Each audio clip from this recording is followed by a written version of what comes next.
I want to revisit a conversation we had. I don't know if it was last week or the week before, but do you remember our conversation about that pissant David Hogg?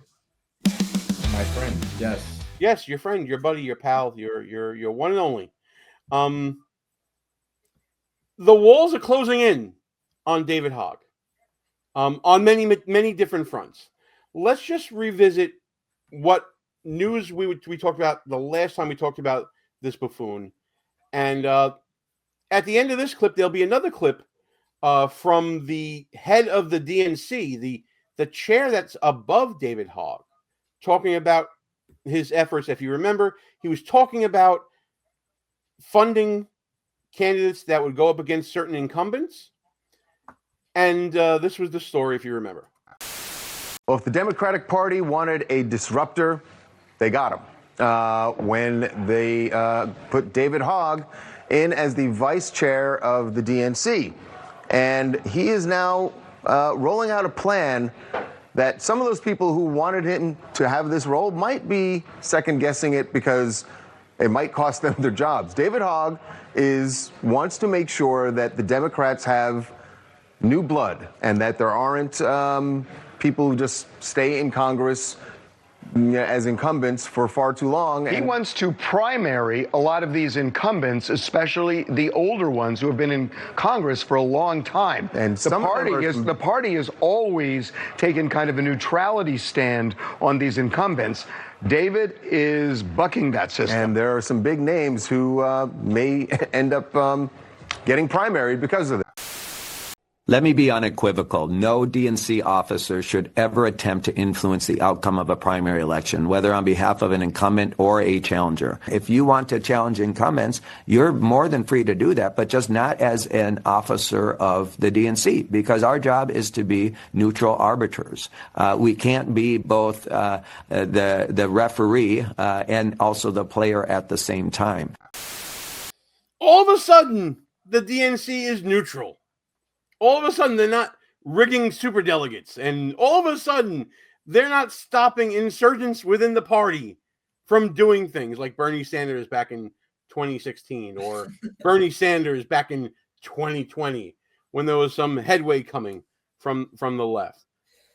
That being said, if you were the head of a party like Ken Martin and David Hogg is using your donor rolls to raise money for his organization, and by the way, I think it's called the We Deserve PAC. Talk about entitlement culture run amok. But let's say that he's using your donor rolls to raise millions for his own PAC. Do you boot him? Do you kick him out? What do you do here?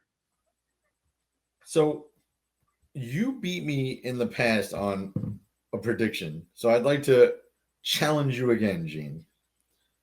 In the spirit of David Hogg, AOC versus Chuck Schumer. Who does he support and who wins if she decides to primary him? Oh, it's AOC all the way. You think so? I think so too. Yeah.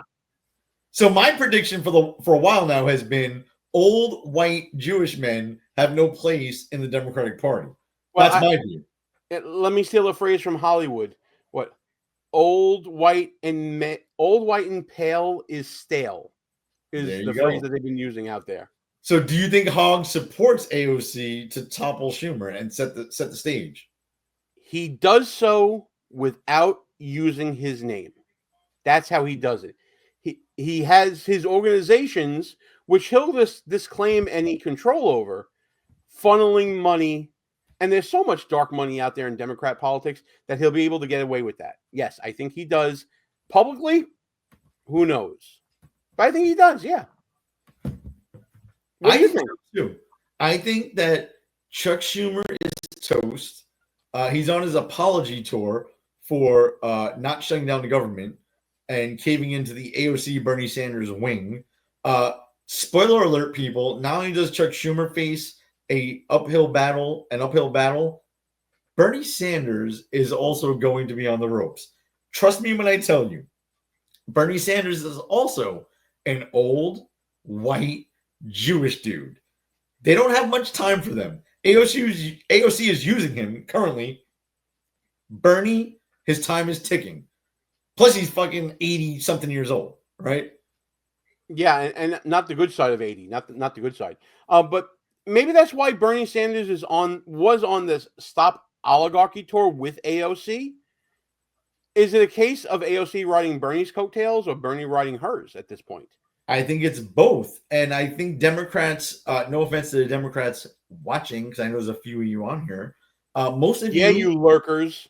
Most of you have no idea what oligarchy means. Republicans too, right? But Republicans aren't riding the oligarchy bandwagon. Democrats currently are, right?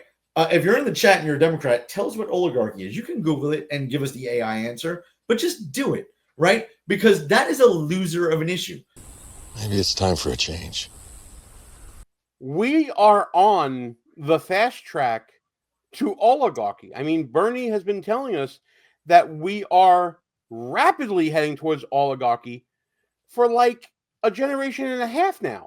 This great country of ours is moving very rapidly in the direction of oligarchy. The United States of America today is increasingly becoming an oligarchy. More and more moving toward an oligarchy. We are moving in the direction of oligarchy. We will move even more rapidly in the direction of an oligarchy. This great country is evolving into an oligarchic society. It is called oligarchy, and that is the system we are rapidly moving toward. This is a budget that moves our country rapidly into the direction of oligarchy. A handful of billionaires are moving this entire planet toward an oligarchic society. Start off with the bad news, which is pretty bad, and that is that under Donald Trump, this country is hurtling rapidly toward oligarchy. And Bernie Sanders himself has been rapidly moving towards oligarchy. He started off in like a broke down car, and now he's moved up into first class flights. So talk about someone rapidly moving towards oligarchy. Bernie Sanders, he's looking more oligarchic year by year. By the way, hat tip to Gene for having those clips on the ready. He had no idea where this show was going, and he has them at the ready. Also, Bernie Sanders, the clip that was missing there was back in 2015, Bernie Sanders ran for president.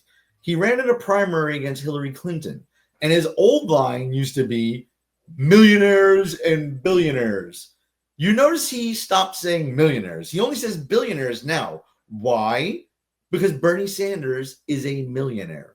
So he stopped saying it. Now, how did Bernie Sanders and Nancy Pelosi and Joe Biden become millionaires? I don't know. I think it's worth the DOJ looking into, though. They earn salary of somewhere in the six-figure range of $100,000 to $200,000 a year. For the president, maybe $400,000 a year. How did they become millionaires, Gene? How did the senator become a millionaire? Well, take it from me as an author of an award-winning Amazon best-selling book, having sold dozens of books. It was from becoming an author. It might have been from an advance, maybe from an advance of that. Maybe, you pay money up front and you fill the rest of it in later. But guess it Gene's wasn't from book literally went aluminum. It was great. Oh, I wish it went aluminum. It went lint. It went lint. But okay, you know what? I'm not going to take this abuse. My book was an Amazon #1 new release for a week. All right, step off. That's how good my book was doing. All right, it was doing. I love it, Gene. Like what you see so far? Go ahead and smash that thumbs up button. Also, leave us a comment and tell us what you're thinking. And don't forget to subscribe so you never miss another show. Want to focus back on David Hogg for a second, though, because the battle I have been dreaming about happened. In one corner, DNC Vice Chair turning on his own party, David Hogg. In the other corner, the Crypt Keeper himself, James Carville. I was hoping you had this. I found a couple of clips from, I think it's from a show called The Tara Palmieri Show, and I put a couple of them together. I encourage you guys, and I'll put it into the chat, watch the whole thing, because at the end, they end up kind of agreeing with each other or whatever. But oh my God, the unintentional hilarity of some of these clips. I'm going to let this roll without talking until we get to the end. Take a look. Members of the DNC should sue him for doing this, since David is a member of the party leadership. He is the vice chairman. I think he's the vice chair. Yeah, he's vice. Let me be very specific. I think it is abominable that an official of a political party who is being paid or supported by that political party to go out and raise money to defeat members of the same party. I think that's a jackassery of the highest level. James, can you tell me if you want to beat Republicans, of which of course lefties never do, they never even run against them. That's one thing. I'm not into beating Democrats. I'm into beating Republicans. And I just will tell you right to your face, I think it's abominable that you have anything to do with the DNC and you're going to go and raise $20 million to beat other Democrats. I called on Joe Biden to drop out of the race in 2022. Where were you? Where was the young cool generation coming? Did they step in there and say something? I spoke out against the horrific language of identity politics. Where was everybody else? I said we should have a contested convention. No one else came together, other than President Obama, who was trying to call people on a day that President Biden dropped out. So if I'm just saying, I want to beat Republicans. I don't want to beat Democrats. What is your plan to deal with our abominable approval rating? Win elections. Win elections. Back the fuck up, James. Oh, it's like a combination of Gollum and the Crypt Keeper from Tales from the Crypt coming at you. So I have a heart condition. For those of you who don't buy into like conspiracy theories and all that other stuff, James Carville is living proof of reptilians. Win elections. Win elections. Win elections. Yes, exactly. Look at him, bro. That is a reptilian, right? That is the guy on the plane that woman said, that motherfucker is not real. Like, that's the kind of guy he is. He's also living in the past. He's like 100 years old too. I give him that. God bless him. He is from the Clinton era, the Bill Clinton era, not the Hillary Clinton era, right? The Bill Clinton moderate Democrat era. Those Democrats don't exist anymore. As a matter of fact, guys like Hogg, who is the vice chair of the current DNC, don't want those guys to exist anymore. That's why they're spiraling into a death spiral, and hopefully we'll never win another election again.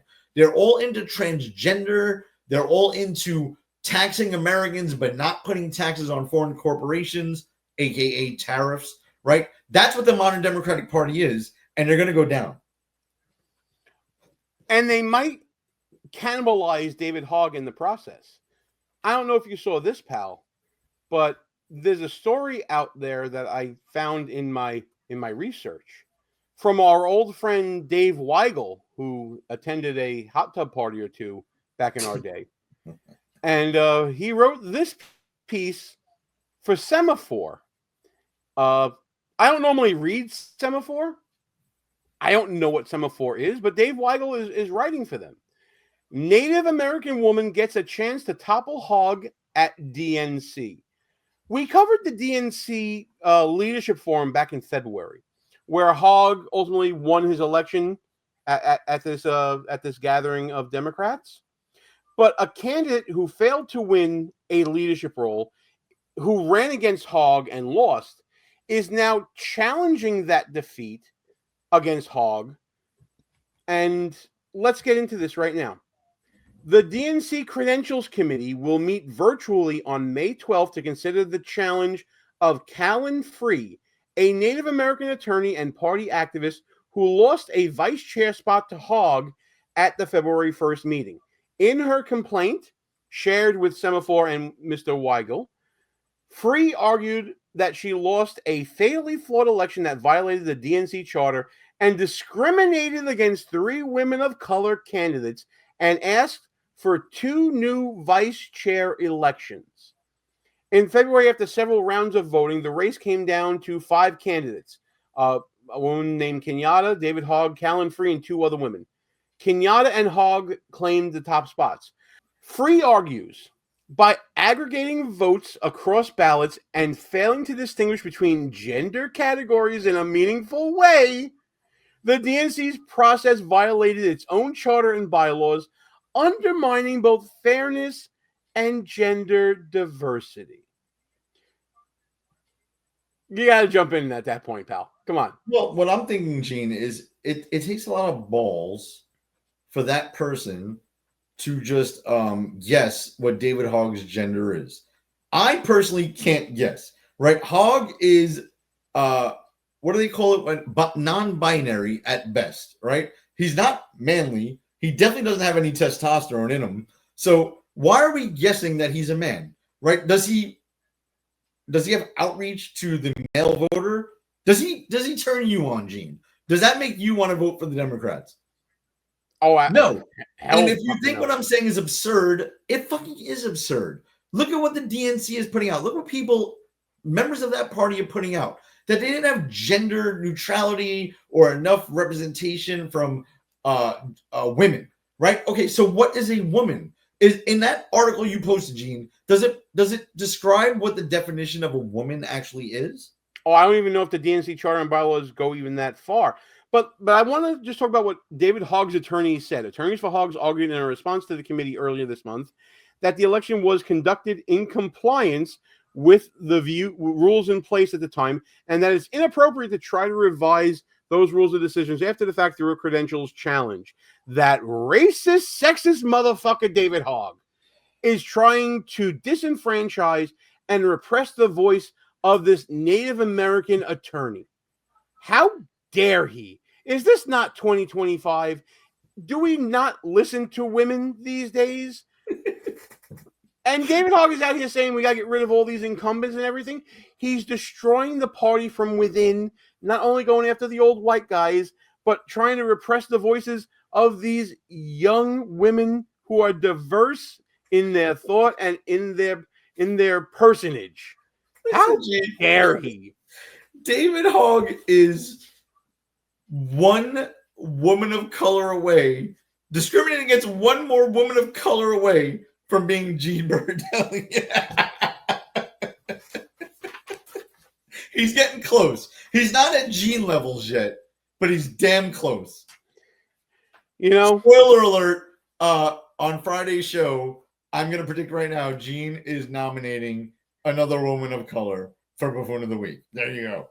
You'll have to tune into Buffoonology 101 to find out if Galloway is right about that. If you like that clip from our new show, Behind Enemy Lines, please subscribe to the channel, hit the notification bell so you don't miss any other shows, and tune in live every Wednesday night at 9 p.m. Eastern Time.